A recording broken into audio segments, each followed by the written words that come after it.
Astaghfirullah. Bismillahirrahmanirrahim.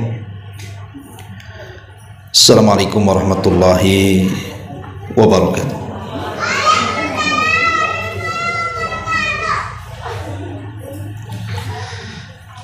Bihamdillahi wassalatu wassalamu ala rasulillah wa ala alihi wa sahbihi wa mawalah wa la hawla wa la quwata illa billahi wa ba'du. Alhamdulillah, segala puja dan puji hanya milik Allah subhanahu wa ta'ala. Salat dan juga salam kita hadiahkan kepada Rasul kita Nabi besar Muhammad sallallahu alaihi wa ala alihi wasallam.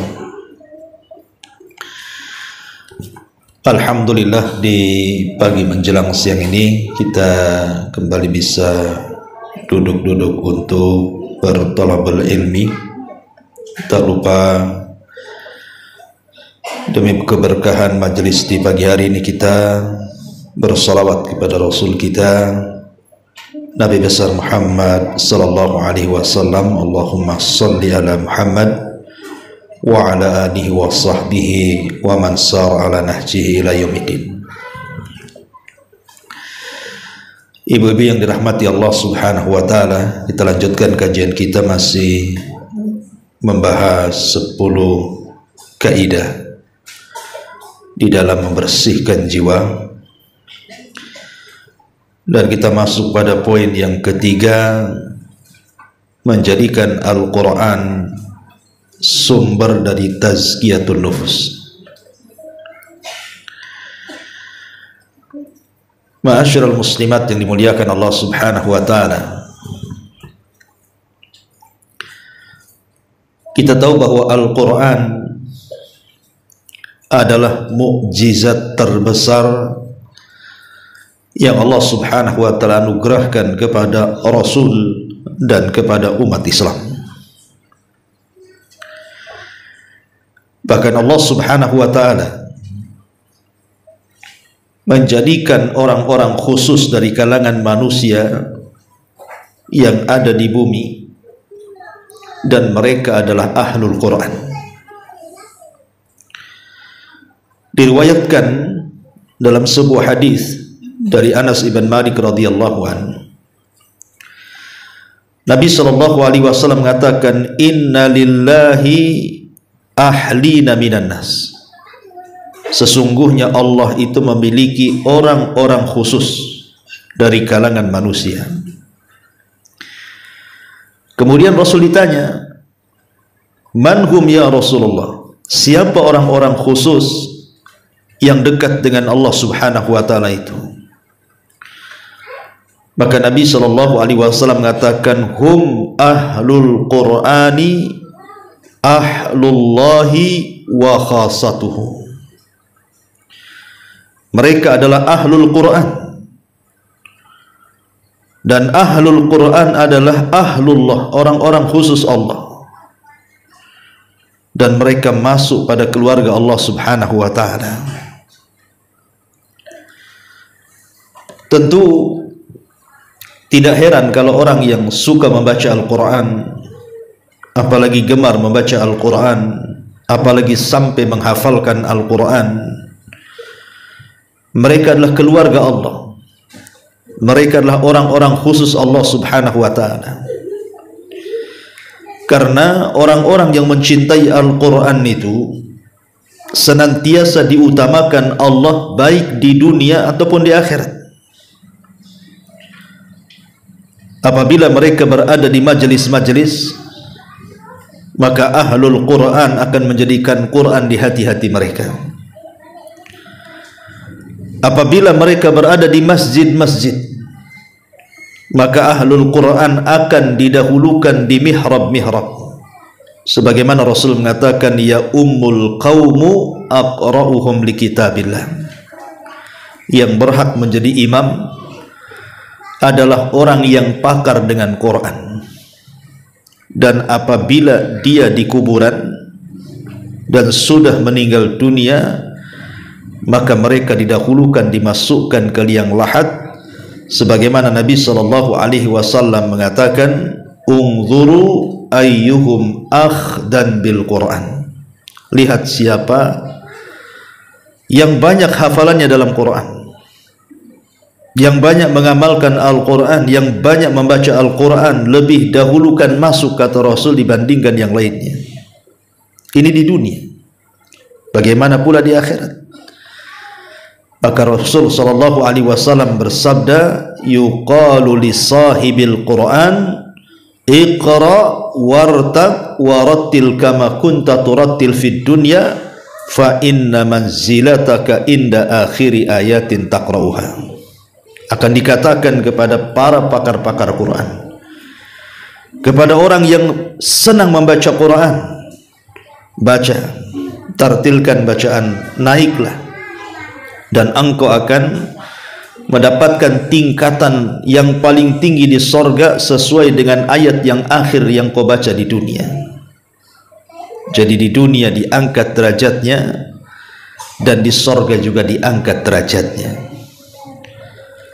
Makanya Umar radhiyallahu an pernah memuji Abdurrahman ibn Abza dan mengatakan, sadaqa Rasulullah sallallahu alaihi wasallam.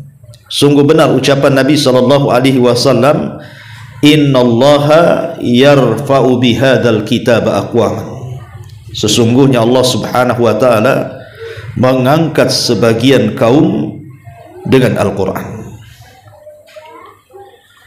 Jadi Al-Qur'an itu mengangkat segalanya. Ketika Allah Subhanahu wa taala menurunkan Al-Qur'an lewat Jibril, maka tidak sembarang malaikat yang diutus untuk menyampaikan Al-Qur'an, tapi malaikat yang merupakan pemimpin para malaikat, sayyidul malaikah, pemimpinnya para malaikat, Jibril alaihi salam.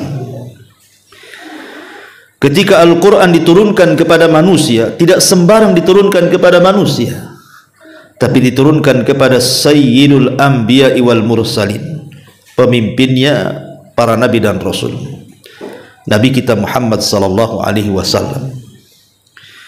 Ketika Al-Qur'an turun kepada Nabi sallallahu alaihi wasallam, tidak sembarang bulan diturunkan Quran, tapi di bulan yang sangat-sangat berkah, Ramadan, dan tidak sembarang malam, tapi diturunkan di malam yang lebih baik daripada 1000 bulan, malam Lailatul Qadar. Lihat ketinggian dan keutamaan Al-Quran. Kalau saja kemudian Al-Quran menjadikan Jibril pemimpin para malaikat, menjadikan Nabi SAW sayyidul anbiya'i wal mursalin, menjadikan Ramadan merupakan bulan yang paling utama dari 12 bulan, menjadikan malam Lailatul Qadar pemimpin malam-malam dalam setahun, bahkan turun di kota Mekah, dan Mekah menjadi tempat yang paling suci karena disitulah turunnya Al-Quran. Bagaimana kalau Al-Quran itu masuk di dada-dada ibu? Bagaimana kalau Al-Quran itu masuk ke dada-dada kita, masuk ke hati sanubari kita, masuk ke kolbu kita? Maka Nabi SAW mengatakan, khairukum man ta'allamal Qur'ana wa 'allamahu. Maka sebaik-baik di antara kalian adalah orang yang belajar Al-Quran dan mengajarkan Al-Quran. Subhanallah. Ma'asyiral muslimat yang dimuliakan Allah Subhanahu wa ta'ala, wallahi saya berani bersumpah kepada Allah Subhanahu wa ta'ala, kalau Al-Quran itu dijadikan pegangan dalam hidup ibu dan keluarga ibu, maka akan mendatangkan keberkahan yang luar biasa. Dan ini mujarrab, artinya sesuatu yang sudah dipraktekkan, sesuatu yang sudah dibuktikan oleh para ulama. Bagaimana Al-Quran itu mempengaruhi segala sesuatu yang ada di sekitar kita. Dia bisa mempengaruhi pasangan kita, dia bisa mempengaruhi orang-orang di sekitar kita, bahkan bisa mempengaruhi kita sendiri, bahkan bisa mempengaruhi kepada rizki kita, kepada keberkahan kita, kepada kehidupan kita. Quran itu bisa merubah segalanya. Coba kalau seandainya Al-Quran diterapkan, setiap hari ibu baca Quran 1 lembar, kemudian suami juga membaca Al-Quran, kemudian anak-anak juga membaca Al-Quran, kemudian ajak tetangga-tetangga kita untuk membaca Quran, Bu. Ibu akan lihat bagaimana pengaruh Al-Quran itu luar biasa dalam kehidupan kita, baik dalam kemudahan rizki, baik dalam kemudahan urusan, baik dalam kemudahan masalah, baik dalam menyelesaikan segala konflik dan begitu seterusnya. Ya, karena Quran itu adalah petunjuk dari Allah Subhanahu wa ta'ala. Maka jangan sampai satu hari ibu tidak baca Quran, karena pengaruhnya luar biasa. Nanti saya akan sebutkan bagaimana Al-Quran itu mempengaruhi segalanya. Ma'asyiral muslimat yang dimuliakan Allah Subhanahu wa ta'ala, di dalam Al-Quranul Karim Allah Subhanahu wa ta'ala berfirman, tepatnya dalam surah Al-Hasyr ayat 21. Allah mengatakan, "Lau anzalna hadzal Qur'ana 'ala jabalin la ra'aitahu khashi'an mutasaddian min khasyatillah wa tilkal amsalu nadribuha lin-nasi la'allahum yatafakkarun." Sekiranya kami turunkan Al-Quran ini kepada sebuah gunung, pasti kamu akan melihat bagaimana gunung itu tunduk, terpecah belah disebabkan takut kepada Allah Subhanahu wa ta'ala. Dan perumpamaan-perumpamaan itu kami buat untuk manusia agar mereka berpikir. Lihat bagaimana Al-Quran mempengaruhi benda-benda mati. Gunung itu benda mati, benda padat. Tapi kalau mereka mendengar Al-Quranul Karim dan Al-Quran turun kepada mereka, maka mereka akan merasakan takut yang luar biasa, sehingga terkadang bisa memecahkan batu-batunya. Lihat bagaimana Al-Quran juga pengaruh kepada benda padat. Ma'asyiral muslimat yang dimuliakan Allah Subhanahu wa ta'ala, bahkan bukan hanya pengaruh kepada gunung-gunung, kepada lautan-lautan. Lihat bagaimana Al-Quran juga bisa mempengaruhi kepada kondisi-kondisi manusia, baik dia orang kafir, baik dia dari kalangan ahli kitab, orang-orang musyrik, apalagi orang-orang yang beriman. Bahkan Nabi SAW sendiri, Bu, dia tidak cukup hanya sekedar membaca Quran saja, tapi dia meminta sahabatnya untuk membacakan Al-Quran dan dia mendengarnya. Dalam sebuah hadis, Nabi SAW pernah datang kepada Abdullah ibn Mas'ud radhiyallahu anhu yang kunyahnya Ibnu Ummi Abdin. Apa kata Rasul? Rasul SAW mengatakan, "Iqra' alayya al-Quran." Bacakan kepadaku Al-Quran. Bacakan kepadaku Al-Quran. Tolong anak-anak, Bu, ya, ini konsentrasinya jadi buyar, ya. Ditenangkan dulu. Taib. Jadi Abdullah bin Mas'ud radhiyallahu an didatangkan oleh Nabi SAW, kemudian disuruh membaca Quran. Apa kata Nabi SAW? "Iqra' alayya al-Quran." Bacalah untukku Al-Quran. Subhanallah. Quran turun kepada Nabi, tapi Nabi minta dibacakan Quran. Artinya terkadang pengaruh Al-Quran itu kalau kita baca kurang berpengaruh, tapi kalau kita mendengar terkadang pengaruhnya juga kuat. Betapa banyak kalau kita mendengar Quran, Bu, mungkin suaranya bagus, suara indah, tajwidnya bagus, tahsinnya luar biasa, terkadang kita bisa melelehkan air mata, kan, Bu, apabila mendengar orang yang membaca Quran itu indah suaranya. Lah Nabi SAW meminta kepada Abdullah bin Mas'ud untuk dibacakan Quran, dan Rasul mendengarnya. Sampai Abdullah bin Mas'ud heran dan mengatakan, "Ya Rasulullah, a'aqra'u 'alaika al-Qur'an wal Qur'anu unzila ilaika?" Rasul, haruskah aku membaca Quran untukmu sementara Quran turun kepadamu? Maka Rasul mengatakan, "Sudah, baca saja." Akhirnya Abdullah bin Mas'ud membaca surah An-Nisa. Kemudian dia mengatakan sampai kepada ayat fa kaifa idza ji'na min kulli ummatin bisyahid wa ji'na bika ala haula'i syahida. Kata Rasul, cukup.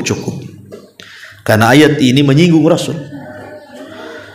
Fa kaifa idza ji'na min kulli ummatin bisyahid. Bagaimana kalau seandainya kami datang pada tiap-tiap umat ini saksi, wa ji'na bika ala haula'i syahida, dan engkau yang akan jadi saksi bagi mereka. Kata Rasul, cukup wahai Ibnu Mas'ud. Kata Abdullah bin Mas'ud, aku melihat Rasul mulai berlinang air mata dan membasahi janggutnya. Lihat, Nabi SAW terenyuh dengan membaca Al-Quran, terpengaruh hatinya. Ma'asyiral muslimat yang dimuliakan Allah Azza wa Jalla, okelah itu Nabi. Hatta orang-orang kafir sekalipun. Dijelaskan dari Abdullah ibn Amr ibn As radhiyallahu an. Abdullah ibn Amr ibn As radhiyallahu an. Ketika Nabi SAW membaca surah Ibrahim, Rabbi innahunna adlalna katsira minan nas, faman tabi'ani fa innahu minni.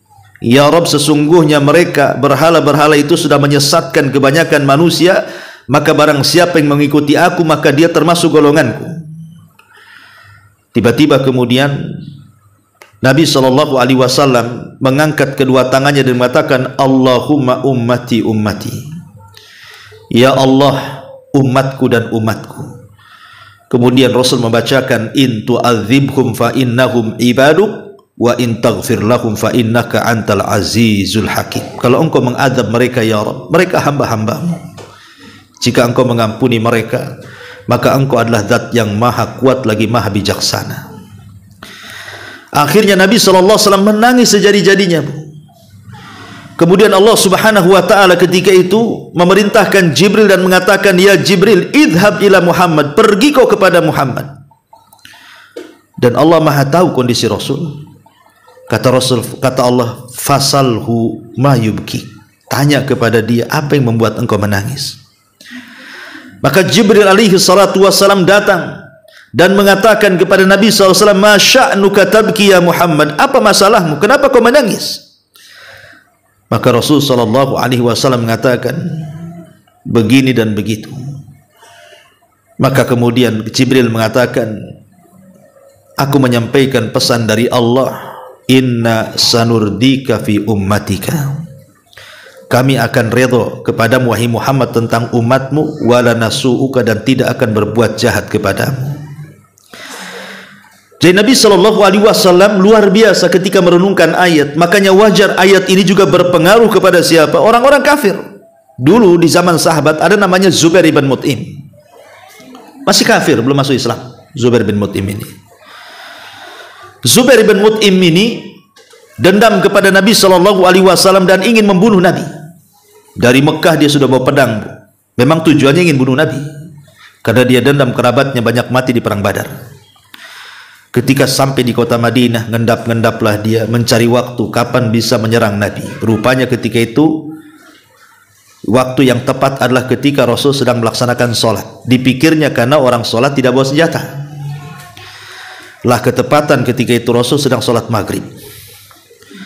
Akhirnya kemudian Zubair bin Mut'im ini sudah hampir menghunus pedangnya dan siap menyerang Rasul, yang ketika itu Rasul sedang mengimami sholat maghrib.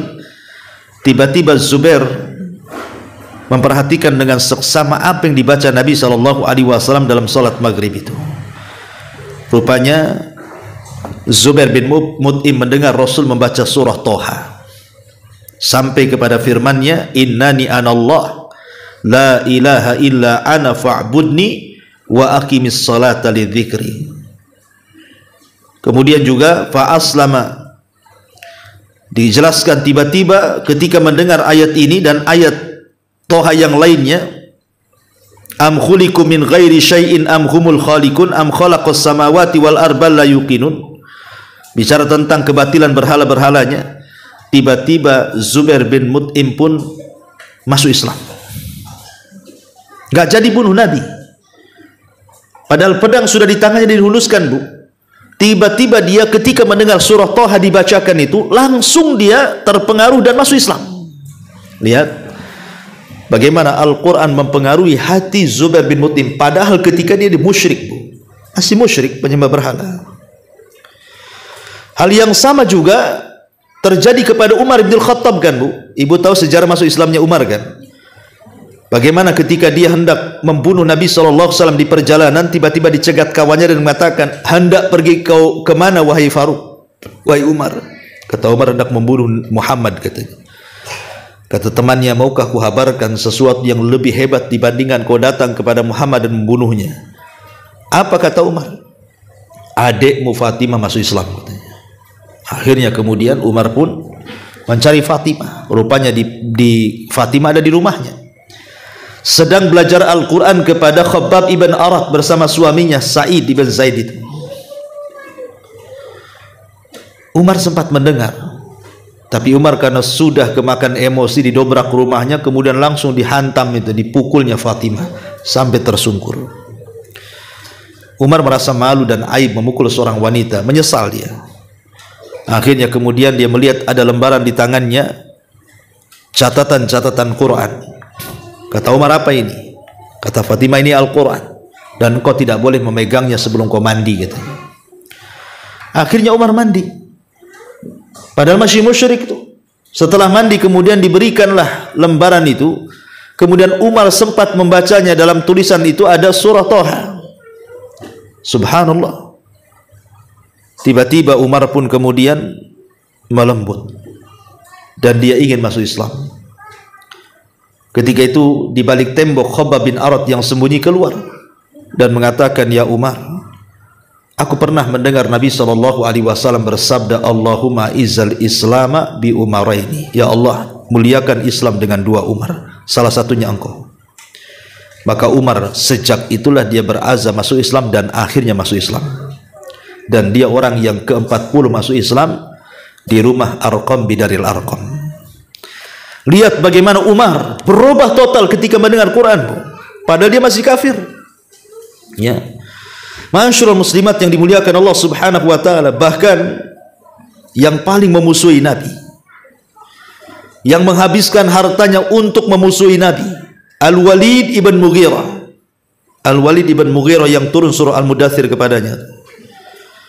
Satu hari dia mendengar Abu Bakar membaca Quran dan dia takjub. Akhirnya Al-Walid mengatakan, kau belajar dari mana kata-kata itu? Kata Abu Bakar, dari Nabi. Kalau engkau mau, aku hadapkan kau kepada Nabi. Akhirnya Al-Walid ibn Mughirah pun datang kepada Rasul. Kemudian Rasul membaca Quran. Setelah itu kemudian dia pulang. Ketika pulang, orang-orang Quraisy kafir ini heran. Bagaimana mungkin Al-Walid sebelum pulang kok wajahnya berbeda ketika dia pulang? Ada apa? Jangan-jangan sudah terpengaruh dengan Muhammad.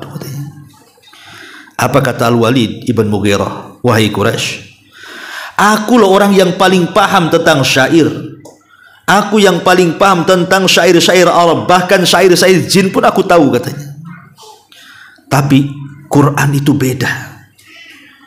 Dia mengatakan, innahu la halawa wa inna alaihi la talawa wa innahu la muthmir a'lahu maghdhiqatu asfalahu wa innahu la ya'lu wa ma yu'la wa innahu la yakhtimu ma tahtahu. Apa kata Al-Walid ini? Demi Allah, Quran itu sangat manis, memiliki tilawah kenikmatan-kenikmatan dalam telinga. Bagian atasnya berbuah, sedangkan bagian bawahnya begitu subur. Perkataannya begitu tinggi dan tidak ada yang mengunggulinya, serta menghantam apapun yang ada di bawahnya. Hampir-hampir Al-Walid masuk Islam. Kalau bukan karena takut hilang jabatan, dia sudah masuk Islam, Bu.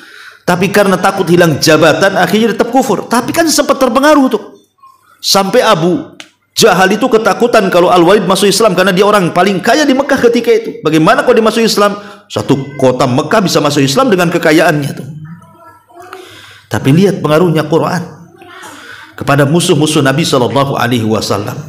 Bahkan bukan hanya kepada manusia, kepada bangsa jin Quran itu berpengaruh.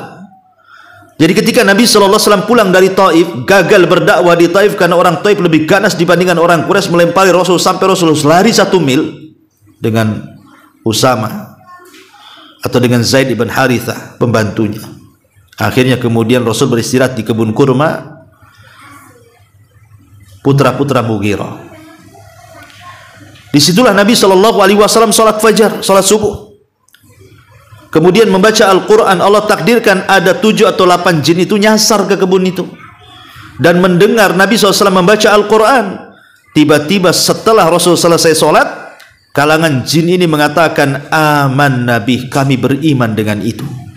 Dari sini turun surah Jin ayat 1 sampai 2. Qul uhiya ilayya annahu istama'a nafarun minal jinni faqalu inna sami'na qur'anan ajaba yahdi ila rusdi fa'aman nabih walan nusyrika bi rabbina ahada. Katakan ya Muhammad, telah diwahyukan bahwa ada sekelompok jin, mereka mengatakan kami mendengar Al-Quran yang ajaib yang mengantarkan kepada petunjuk, kami pun beriman dengannya dan kami berjanji tidak akan menyekutukan Allah dengan siapapun. Dan Allah gambarkan lebih lengkapnya dalam surah Al-Ahqaf ayat 29 sampai 32. Wa id sarafna ilaika nafaran minal jinni yastami'unal Qur'an falamma hadaruhu qalu ansitu falamma qudiya wallaw ila qaumihim munzirin. Ketika kami palingkan kepadamu sekelompok jin, kata Allah, mendengarkan bacaan Quran. Ketika mereka hadir mendengarkan, mereka mengatakan diam, diam, dengarkan orang itu membaca. Kemudian mereka beriman. Setelah itu mereka berpaling pulang ke kaumnya dan menjadi pemberi peringatan kepada kaum sesama bangsa jin. Subhanallah, 1 kali dengar Quran jin beriman, Bu. Itulah kadang-kadang, Bu, ya, kita ini tidak lebih baik daripada jin pula. Jin sekali mendengar beriman, Bu. Manusia ini berkali-kali dengar Quran, Bu, tidak beriman. Kadang-kadang lari pula orang dengar Quran itu. Coba Ibu bawa Quran, ada tetangga yang sedang ngerumpi, Bu, duduk di sampingnya baca surah Al-Baqarah, Bu, buyar itu, Bu.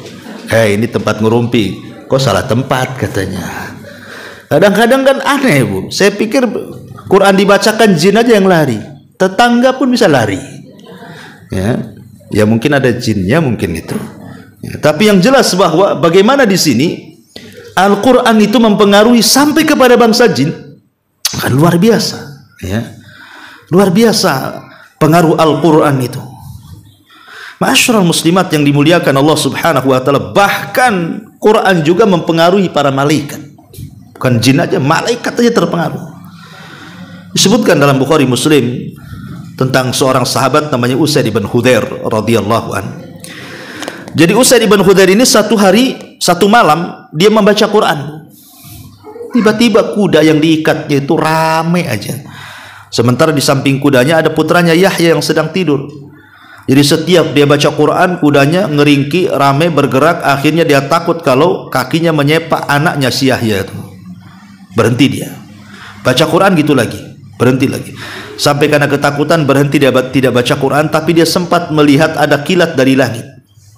Keesokan harinya dia datang kepada Nabi SAW menceritakan hal itu. Apa kata Rasulullah? Kenapa kau tidak teruskan bacaan Quran? Kenapa kau berhenti? Kalau engkau meneruskan bacaanmu, maksudnya bacaan Qurannya Usaid ibn Hudzair ini, apa kata Nabi SAW? Maka akan turun sakinah, ketenangan dari langit yang dibawa para malaikat. Ya. Jadi malaikat terpengaruh kepada orang yang membaca Quran dan akan menurunkan sakinah, ketenangannya kepada siapapun yang membacanya. Ma'asyiral muslimat yang dimuliakan Allah Azza wa Jalla, bahkan sampai kepada ahli kitab sekalipun. Ahli kitab itu kan sudah punya kitab. Mereka Yahudi punya Taurat, Nasrani punya Injil. Tetapi ketika sebagian mereka membaca Quran, mereka terpengaruh. Ingat kisah Raja Najasyi. Najasyi itu kan tokoh Nasrani dan juga raja dari raja-raja Ethiopia. Ketika para sahabat hijrah pertama kali ke Habasyah, ke negerinya Najasyi ini, maka orang-orang Quraisy kan tidak setuju, bahkan mengutus Amr ibn As untuk mengembalikan mereka. tapi terjadilah perdebatan antara para sahabat orang musyrik dan juga di hadapan Raja Najasyi. Kemudian di sini ada perkataan yang bagus sekali dari Ja'far bin Abi Thalib yang ketika itu membela diri di hadapan raja. Apa kata dia? Ayyuhal malik, wahai raja, kunna kauman ahla jahiliyah na'budul asnam wa na'kulul maitata wa na'til fawahisha wa naqta'al arham wa nasi'ul jiwar wa ya'kul qawi minna dhaif. Dulu kami ini umat yang jahil, wahai raja. Kami dulu menyembah patung, memakan bangkai, berzina, memutus silaturahim, buruk dengan tetangga, yang kuat menindas yang lemah. Tiba-tiba Allah utus kepada kami seorang nabi. Kami kenal nasabnya, kami kenal kejujurannya, kami kenal amanahnya, kami kenal bagaimana dia menjaga kehormatannya. Dia pun mengajak kepada kami untuk mentauhidkan Allah.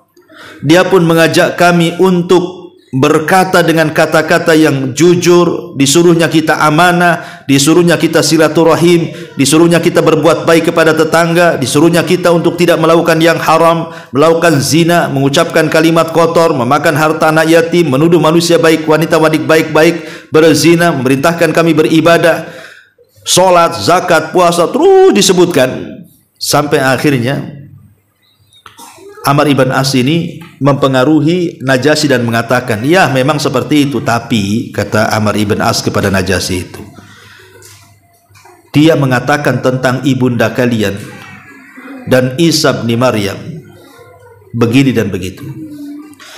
Akhirnya kemudian Ja'far ibn Abi Thalib membacakan surah Maryam, Bu. Bagaimana sikap kaum muslimin terhadap Maryam dan Isa. Dalam surah Maryam kan diceritakan, ketika Najasyi mendengar bagaimana Al-Quran membaca, ketika Ja'far bin Abi Thalib membacakan surah Maryam itu, sampai meleleh air matanya, terpengaruh dengan bacaan Quran. Itu Najasyi yang sudah punya agama, yang sudah yakin dengan apa namanya Injil, tapi ketika mendengar Quran dia bisa melelehkan air mata, dan akhirnya Najasyi pun masuk Islam. Walaupun cuma satu orang kan yang masuk Islam dari kalangan Ethiopia, ya, rajanya sendiri. Tapi bagaimana Quran itu membawa pengaruh luar biasa ke dalam hati, pengaruh yang luar biasa ke dalam hati kita dan bisa merubah kita. Ma'asyiral muslimat yang dimuliakan Allah Azza wa Jalla, baik di sini mu'alif hafizahullah taala dalam bab ketiga ini menjadikan Al-Quran sebagai sumber tazkiyatun nufus. Beliau mencantumkan firman Allah Azza wa Jalla di sini, laqad mannallahu 'alal mu'minin id ba'atsa fihim rasulan min anfusihim yatlu 'alaihim ayatihi wa yuzakkihim wa yu'allimuhumul kitaba wal hikmah. Sungguh Allah telah memberi karunia kepada orang-orang yang beriman ketika Allah mengutus pada mereka seorang rasul dari golongan mereka sendiri, di mana tugas seorang rasul ini membacakan kepada mereka Al-Quran, ayat-ayat Allah, dan datang membersihkan jiwa mereka dan mengajarkan kepada mereka Alkitab dan juga Al-Hikmah, kebijaksanaan. Lihat, salah satu tujuan diturunkan Al-Quran adalah membersihkan jiwa. Kenapa demikian? Apa rahasia kenapa Quran itu bisa membersihkan jiwa-jiwa kita, hati-hati kita? Karena Quran itu petunjuk, Bu. Begini, Bu, ya, di dalam jasad saya, di dalam jasad ibu ada hati. Hati ini sangat kecil, tapi memiliki pengaruh yang luar biasa kepada badan dan lingkungan. Padahal dia kecil, hati itu hanya sekepal saja hati itu kan, tapi pengaruhnya luar biasa. Di mana hati kita ini bisa baik dan bisa jahat. Kalau dia baik, terpengaruh seluruh anggota badannya. Kalau dia jahat, terpengaruh juga seluruh anggota badannya. Kata Nabi SAW, idza saluhat saluhal jasadu kulluh wa idza fasadat fasadal jasadu kulluh. Kalau hati ini baik, maka baik semuanya. Kalau hati jahat, jahat semuanya. Itulah hati. Hati itu seperti itu. Lah kalau hati seperti ini, pengaruhnya luar biasa hati ini ya. Orang bisa baik dan orang bisa jahat. Kalau hati yang bisa menentukan arah kemana badan ini harus bergerak, kepada kebaikankah ataukah kepada kejahatankah, kemudian dipenuhi dengan hidayah, dipenuhi dengan Al-Quran yang merupakan hidayah, yang di dalamnya ada wejangan-wejangan, ada perintah-perintah, ada larangan-larangan, ada kebaikan-kebaikan, saya kira hati itu pasti akan dipenuhi dengan kebaikan. Dan kalau hati dipenuhi dengan kebaikan, anggota badan itu hanya mengikuti saja. Apa kata hati? Kata hati, mata, Quran melarang kau memandang yang haram, pandang yang halal. Maka mata akan memandang yang halal. Telinga, Quran melarang kau mendengar gibah, kau mendengar hal-hal yang dosa. Dengarkan ke yang bagus, dengarkan Quran, dengarkan dzikir, dengarkan nasihat. Maka telinga akan menurut. Kata hati, lisan, jangan kau suka gibah ya. Quran menyuruh tidak boleh gibah, karena bergibah itu sama dengan memakan bangkai saudaranya. Ayuhibbu ahadukum an ya'kula lahma akhihi faitan fakarihtumu. Maka lisan pasti akan berhenti, Bu. Kalau kata hati diam, uskutlah tatakallam, diam, jangan bicara ya, pasti akan diam. Kaki jangan melangkah ke yang haram, pasti tidak akan melangkah. Tangan kau jangan berak. Begitulah Al-Quran akan merubah segalanya, Bu. Makanya kenapa Al-Quran itu bisa membersihkan jiwa, karena memang Al-Quran itu sendiri petunjuk, mengarahkan kita kepada yang baik. Bukan hanya sekedar itu, dia adalah obat. Wa nunazzilu minal Qur'an ma huwa syifa. Sebagaimana Allah mengatakan, dan kami turunkan Al-Quran itu menjadi obat. Dan di sini Allah katakan, ya ayyuhan nas qad ja'akum mau'idhatum mir rabbikum wa syifaa'un lima fis sudur wa hudan wa rahmatun lil mu'minin. Manusia, sesungguhnya telah datang kepadamu pelajaran dari Tuhanmu, dan Quran itu sebagai penyembuh bagi penyakit-penyakit hatimu, penyakit-penyakit di dadamu, dan dia petunjuk serta rahmat bagi orang-orang yang beriman. Lihat, hati kita, Bu, terlampau banyak penyakit kan, Bu. Apalagi di zaman sekarang yang namanya syubhat dan syahwat itu seolah-olah sudah bermain-main di hati kita, Bu. Hari ini hati kita ini nggak ada yang selamat, Bu.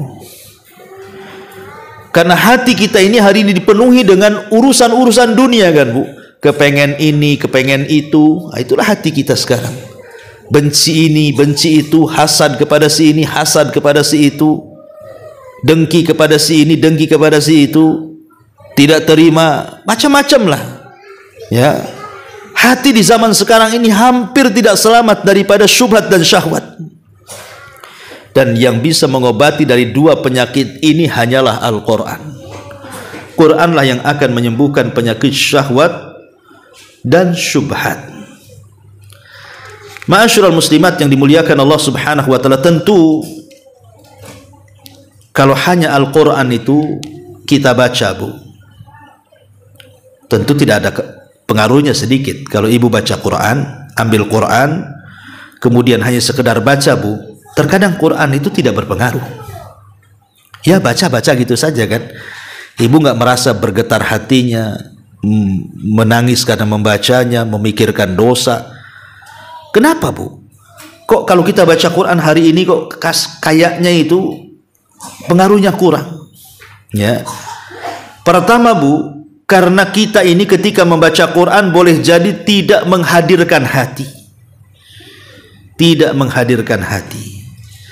Karena Al-Quran itu akan berpengaruh ke dalam hati kita yang membacanya kalau hati kita dihadirkan. Dan itu Allah katakan dalam surah Qaf ayat 37 kan, inna fi dzalika la dzikra liman kana lahu qalbun aw alqas sam'a wa huwa syahid.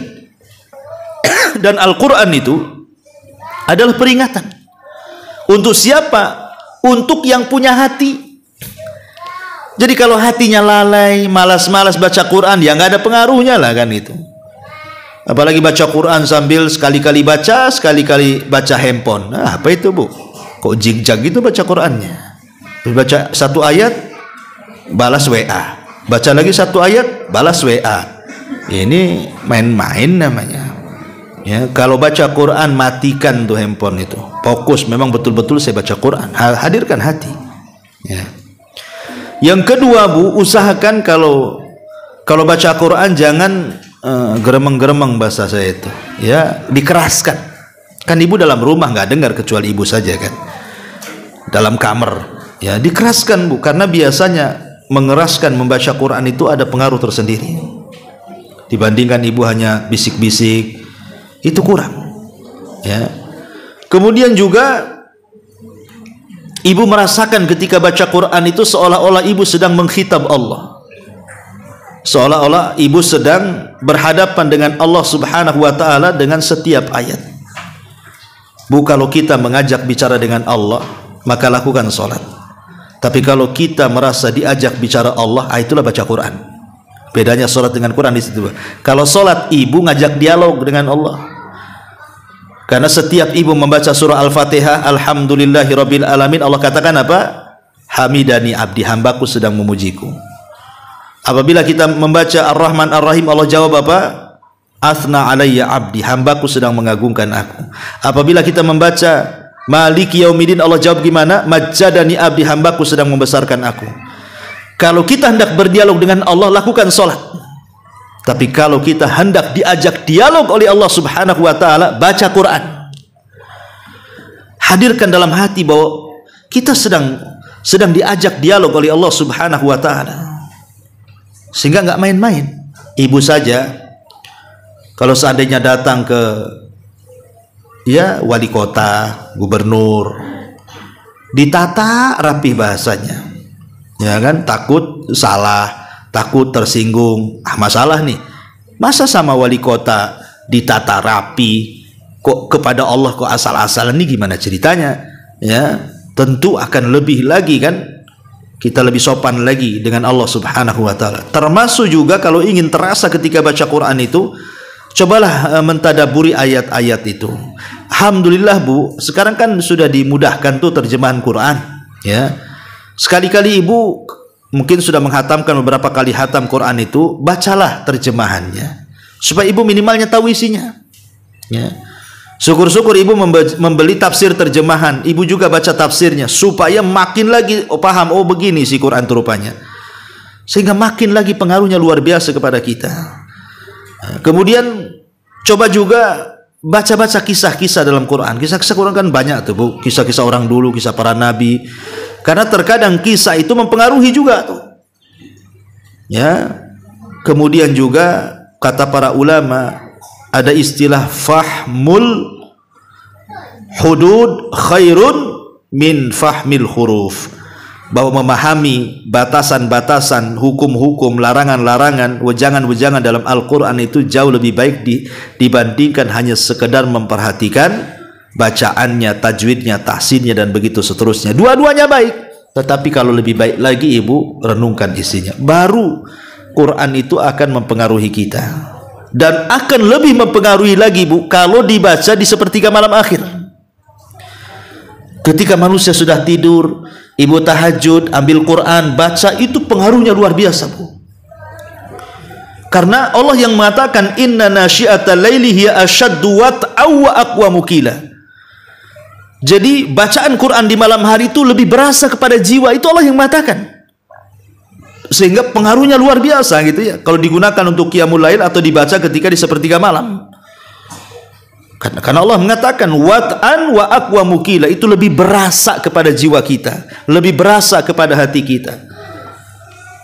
Ma'asyiral muslimat yang dimuliakan Allah Subhanahu wa taala. Tapi ya gitulah, kadang-kadang karena kita ini hidup di dunia banyak masalah, sedih, banyak persoalan, muskilah, kesulitan di mana-mana, ya kan?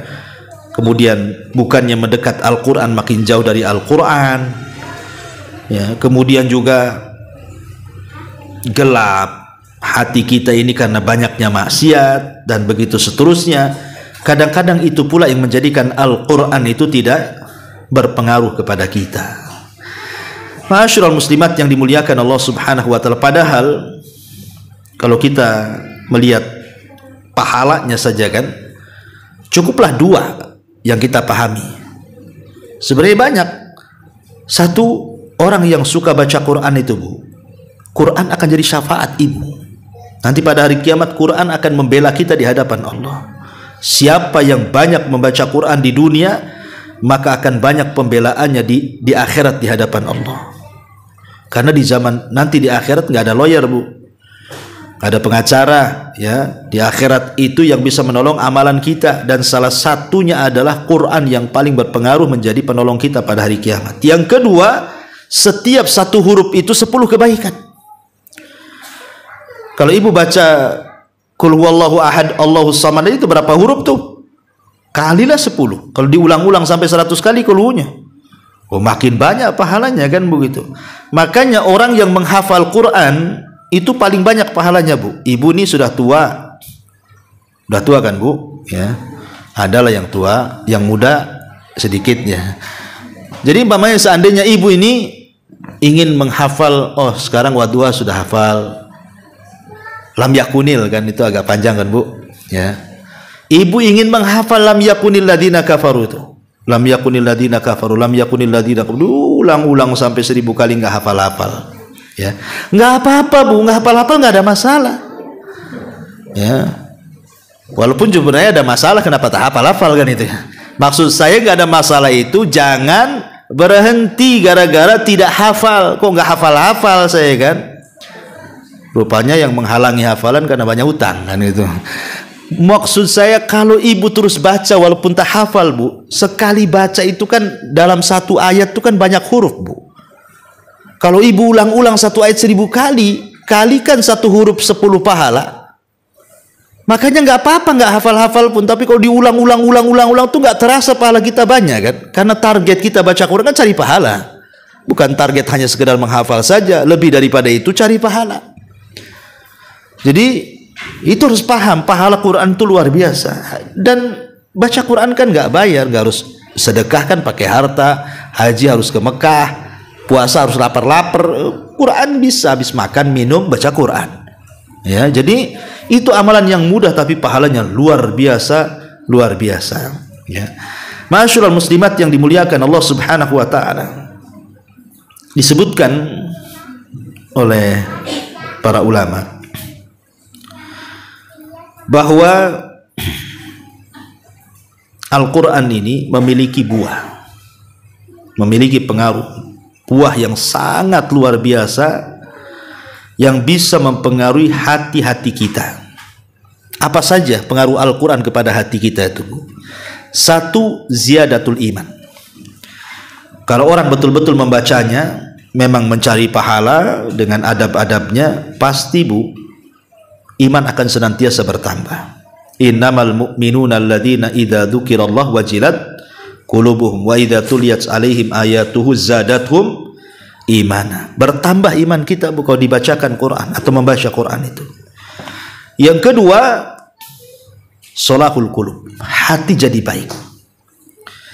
Hati jadi baik. Kenapa demikian? Karena tadi saya katakan Quran ini bisa menghilangkan penyakit syahwat dan syubhat.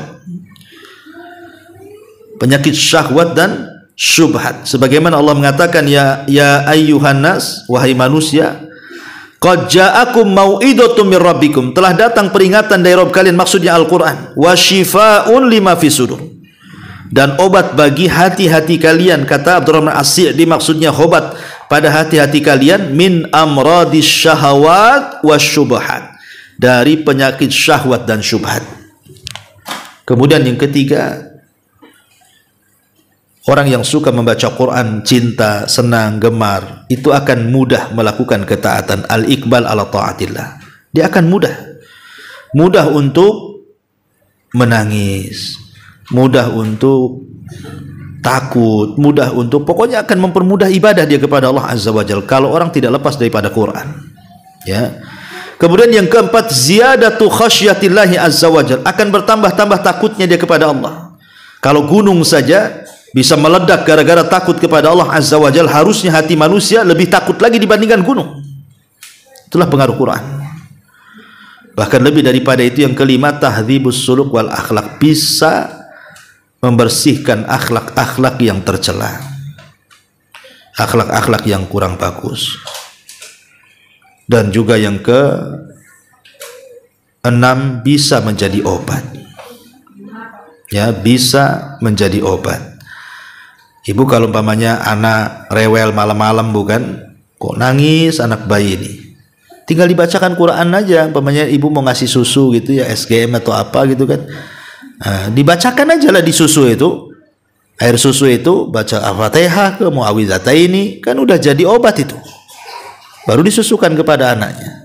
Yakin ibu niatkan untuk obat kan itu ya. Sebenarnya kalau kita lebih bergantung kepada Allah Azza wa Jalla itu, maka semua akan dipermudah. Dan kalau hati kita bersih, Bu, kita tidak mungkin bosan membaca Quran. Dan itu ucapan Utsman bin Affan radhiyallahu anhu mengatakan, "Lau taharat qulubukum ma sabita min kalami rabbikum." Kalau hati kalian bersih, kata Utsman, kalian gak akan mungkin kenyang tuh. Baca Quran pasti akan baca Quran terus. Cuman hati kita ini kadang udah kotor, Bu. Udah banyak dengki, banyak dendam, banyak hasad, mikir dunia. Kadang-kadang nengok Quran itu kayaknya kurang ini ya, kurang tertarik gitu ya.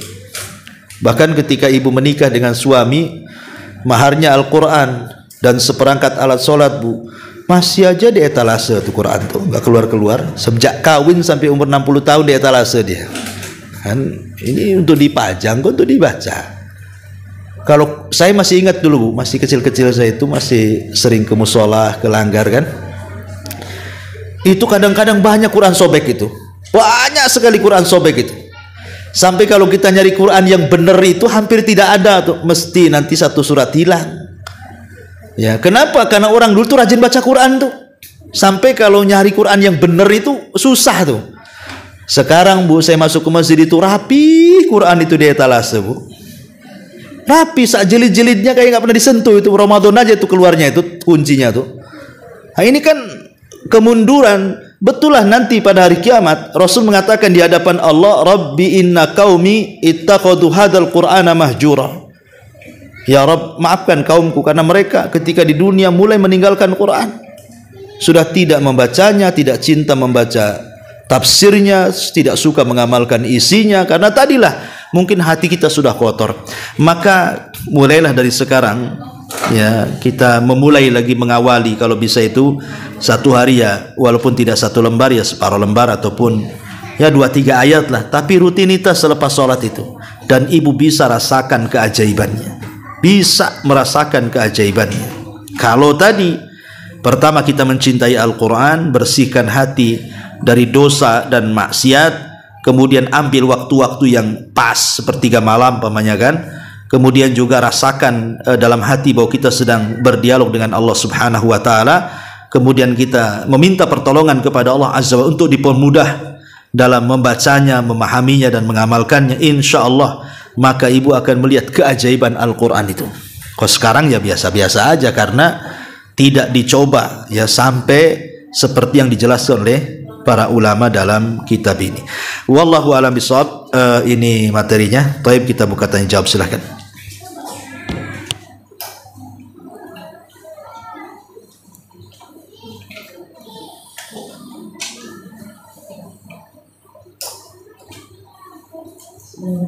Assalamualaikum warahmatullahi wabarakatuh.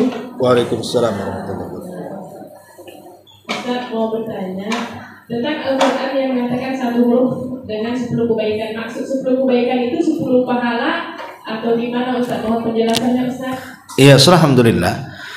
Nabi mengatakan, "Man qara'a harfan min kitabillah falahul hasanatu wal hasanatu bi asyri amsalihha. La aqulu alif lam mim harfun walakin alifun harfun lamun harfun mimun harfun." Kata Nabi SAW, yang siapa yang membaca satu huruf itu sama dengan satu kebaikan yang dilipat gandakan menjadi 10 kali lipat kebaikan. Aku tidak katakan alif lam mim satu huruf, kata Nabi, tapi alif satu huruf, lam satu huruf, mim satu huruf, kata Nabi. Yang dimaksud di sini ya kebaikan, ya maksudnya pahala. Ya, kebaikan pahala. Ataupun bisa diartikan kebaikan-kebaikan yang lainnya. Ya, kebaikan dalam kehidupan kita. Boleh jadi kalau kita membaca Quran, kebaikan kita akan bertambah 10 kali lipat, baik kesehatannya, baik rizkinya, baik berkahnya, ataupun mungkin kalau kita baca di rumah mungkin lebih diperbaiki lagi 10 kali lipat yang biasanya lebih berkah lagi, lebih sakinah, mawaddah dan rahmah lagi kan. Karena umum ini, ya, kalimat hasanah kebaikan ini bisa diartikan pahala atau kebaikan yang lebih daripada itu. Yang jelas kita yakin dan kita niatkan lillah karena Allah. Yang kedua ingin mendapatkan pahala dan kebaikan. Insya Allah Al-Quran itu berkah. Tidak ada perkara yang bisa memperbaiki hati melebihi Quran. Begitu kata para ulama. Wallahu a'lam.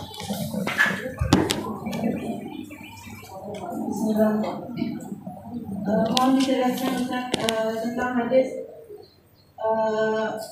tiga golongan yang neraka itu dipanaskan.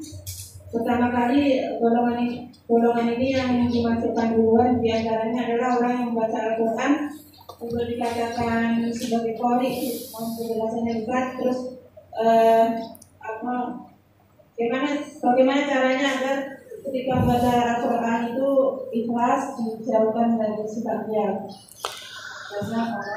Wah, ya, hadis itu hadis yang masyhur dan sahih, kata Nabi SAW, thalathun man tusyu'ira yaumal qiyamah.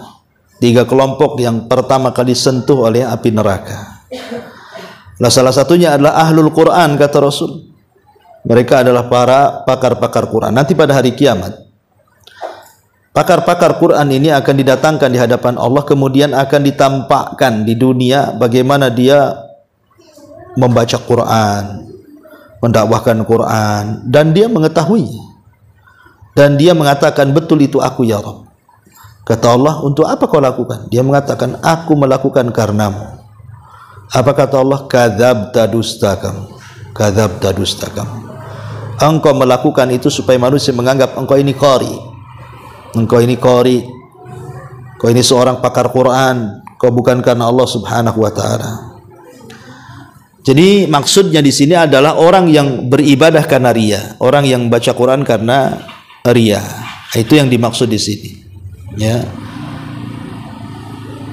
Makanya kemudian tujuan kita menghafal Quran, tujuan kita belajar Quran itu ya untuk diamalkan.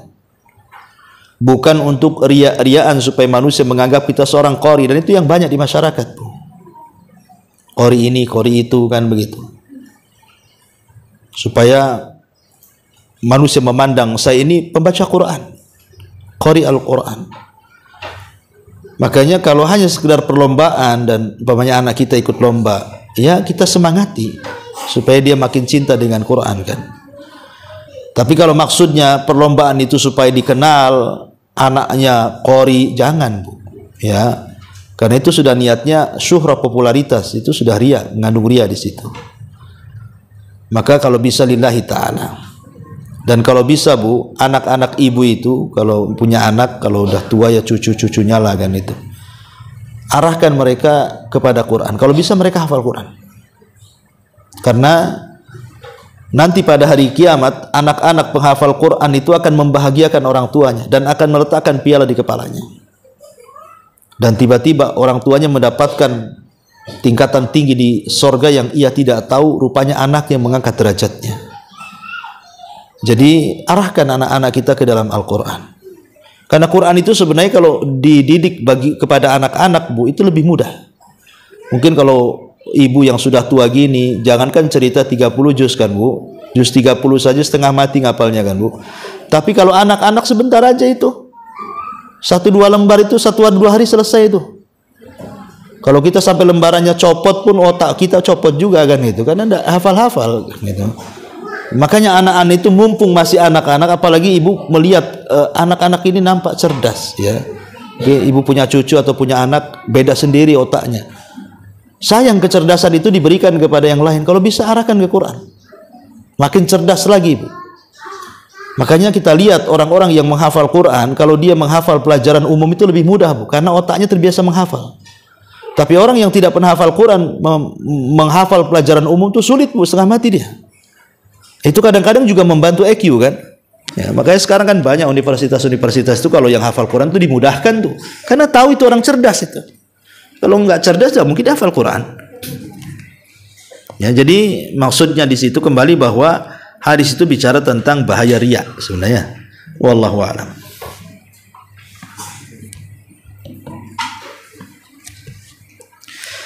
Taib, saya kira cukup ya sampai di sini. Mudah-mudahan ada manfaatnya. Subhanaka wa bihamdika asyhadu an la ilaha illa anta astaghfiruka wa atubu ilaik. Allahu ta'ala